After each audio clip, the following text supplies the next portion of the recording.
You are nobody. That's the first thing you need to understand. You don't have a title, you don't have a rank, and you certainly don't have a name that anyone important knows yet. You are a Giovanni Donoro, an associate, which is just a polite way of saying you are useful but disposable. You run errands. You deliver packages without asking what's inside. You stand on a corner in the cold collecting numbers for a bookie who barely remembers your face. The men above you call you a friend of mine when they introduce you to others, which sounds warm until you realize what it means. It means you are not one of them. Not yet. Maybe never. Your day starts before sunrise and ends when someone tells you it ends. You pick up food, you drive cars, you collect debts from men who are bigger than you and meaner than you, which means every knock on a door is a small gamble. You make money, but not the kind of money that changes your life. You make the kind of money that keeps you coming back. You see the lifestyle around you, the suits, the restaurants, the way a made man walks into a room, and the whole room shifts, and you want it so badly you can taste it. But wanting is dangerous. Hunger makes men stupid. So you keep your mouth shut. You do the work, and you wait. If you survive long enough, if you earn enough and keep quiet enough, and if God and the right captain are both in a good mood, someone eventually vouches for you. You get called in. You sit across from men who have known each other for decades. Men who have done things you have only heard, whispered about. And they look at you the way a jeweler looks at a stone he is considering buying. You take an oath. You hold a burning piece of paper between your fingers and swear on your blood and your family and your silence. The paper burns down to nothing. They tell you that you die the way you came in, as nothing if you ever break what you just swore. Welcome to the family. You are now a Paciotto. Ah, little man, the lowest of the maid. The rank itself barely changes your daily life. Except in one enormous way. You now exist. In the criminal world, existence is protection. No one can touch you without consequences. Before, any whiz guy with a grudge could slap you around and no one would care. Now, to lay a hand on you is to declare war on a family, which means even men twice your size will look at you differently on the street. That respect costs nothing but means everything. You feel it in the way doormen step aside, in the way conversations stop when you enter a room, in the weight of the pistol you now carry, not for show, but because you are expected to use it if asked. You get assigned to a crew. Your capodesina, your crew leader, gives you jobs, real jobs, not errands, but actual work for the family. Loan sharking. Small-scale extortion, watching over a gambling den. The money is better now, and a percentage goes up the ladder, always up, because that is how the machine breathes. You are still near the bottom, but you are inside the machine now, and inside is everything. A soldato, a full soldier, is what you become when your crew captain and the men above him decide you have proven yourself completely. Some men wait years. Some never get there.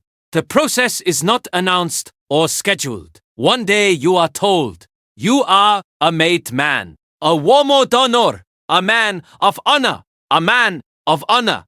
In the world you inhabit, that phrase carries more weight than any government title.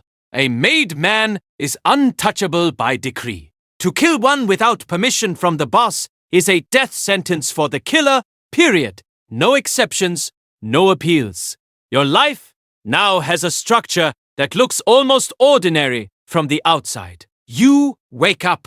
You have coffee. You go to your legitimate cover, a construction company, a restaurant, a car dealership, where you technically work and technically earn. Then you do the real work. You run your piece of the street.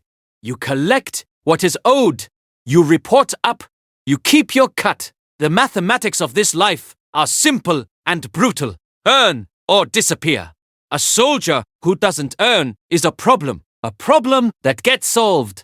Eventually, if you are smart and lethal and loyal in exactly the right proportions, a capodecina slot opens up. A crew leader position. Someone retired, someone got arrested, someone got shot. In this world, those three things happen with remarkable regularity. You step in. Now you have men beneath you for the first time. A handful of soldiers and associates who look to you the same way you once looked upward. You run your crew like a small business, which is exactly what it is, except the HR policy is omerta, and a performance review is conducted at gunpoint. You take a cut from everything your men earn and pass the rest up the chain. You are still not powerful, but for the first time, you are someone. The difference between a capodecina and a capo is the difference between managing a corner store and owning a shopping district. A capo, a captain, a capo regime controls an entire regime.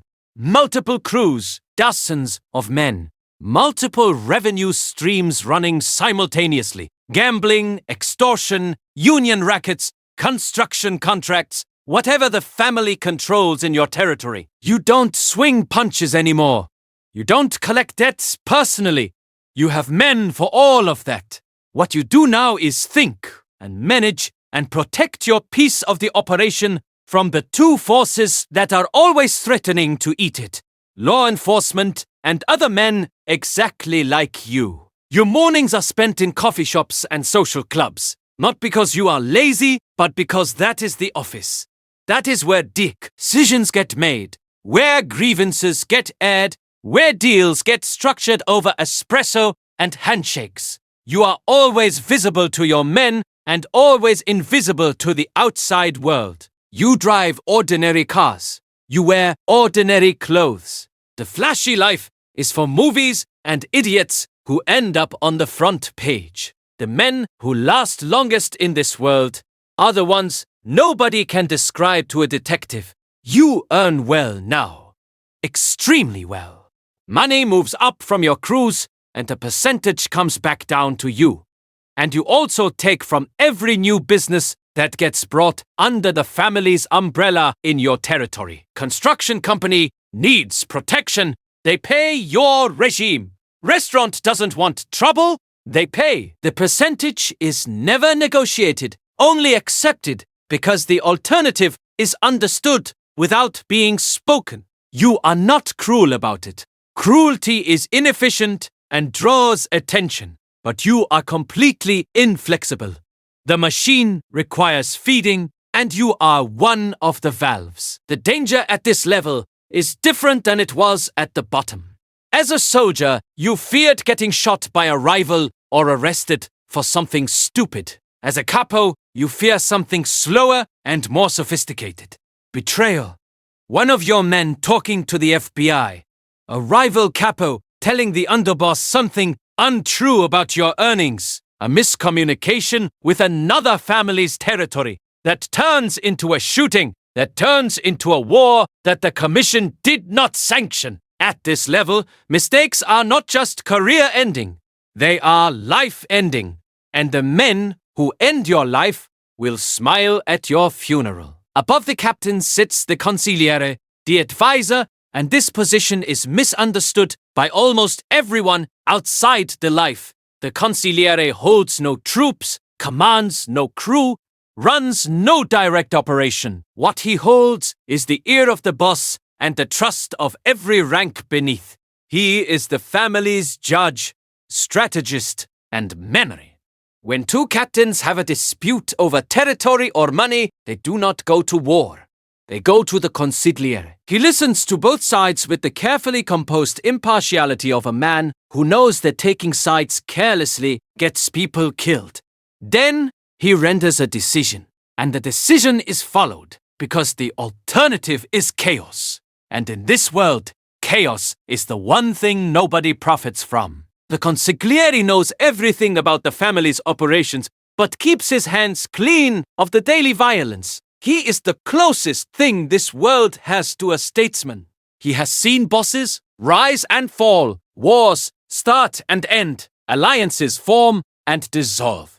His value is institutional memory. When the boss needs to know what happened 20 years ago with a particular family. When the right president needs to be cited before a decision is made, the consigliere provides it. Men twice his size treat him with a deference that has nothing to do with fear and everything to do with genuine respect, which is far rarer in this world than people realize. The sottocapo, the underboss, is where the true daily power of the family concentrates. The boss sets direction, but the underboss executes it. He is the chief operating officer of a criminal enterprise, managing the captains, resolving their conflicts before they reach the boss, ensuring the tribute flows correctly up the hierarchy and the orders flow correctly down. He is the only man in the organization who can discipline a captain without consulting the boss first, which makes him the most actively feared person in the family's day-to-day life. Captains who might test the patience of a distant boss will never test the underboss who is watching them every single week. And then there is the Don, the boss, the capo familia, the man everyone else is working for without most of them ever being in the same room as him. At this level, you have moved so far beyond the street that the street seems like a story someone told you once. You do not collect. You do not threaten. You do not run operations. You make decisions. Who gets made, who gets promoted, who gets removed, which alliances to pursue, which wars to avoid, which politicians to own. Every dollar earned by every soldier in every crew in your family eventually traces a line back to you. You are the center of a web that you never appear to be touching. The life of a Don is one of extraordinary power and extraordinary isolation. You trust almost no one, because trust at this level is the mechanism by which men get killed. You are surrounded by protection and yet more vulnerable than anyone beneath you, because you are the target. The FBI does not care about soldiers. The FBI cares about you. Rival families do not bother with captains if they want to destroy a family. They come for you. The pressure of that knowledge shapes everything. Where you sleep, who you speak to, how you speak, what you are seen doing in public. Some bosses have lived to old age in this position. Most have not, but every single one of them, from the first day they were made to the last day they breathed, would tell you the same thing. They would not have chosen differently.